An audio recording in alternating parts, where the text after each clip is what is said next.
We want to start with the world of recurring matter because we know that the recurrence is very, very reliable.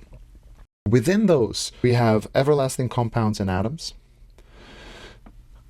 There's a specific section within that world, a subgroup, if you will, of biomolecules with replicative biochemical processes as defined to create life. Or better to say, that's how life was defined based on how we observed the behaviors of the specific matters. So a molecule becomes a biomolecule if it's involved in the world of life. Whereas if it's not, we can technically just call it a molecule. What's interesting about this is that different molecules can be biomolecules or molecules at different times, depending on whether they happen to find themselves in this world or whether they find themselves in this world.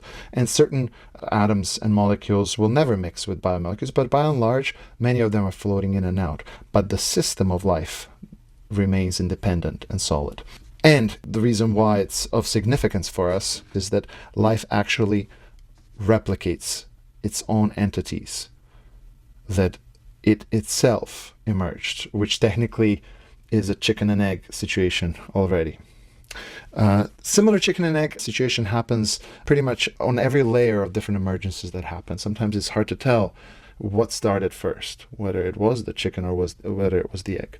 In this case, whether life started replicating or whether there was already things that were getting replicated that became just enclosed, in which case we defined life that way. So based on the definition, whether it's a chicken or egg, this outlines how really relative things can be when thinking of defining any specific entity within the system, which brings me to cultural systems, because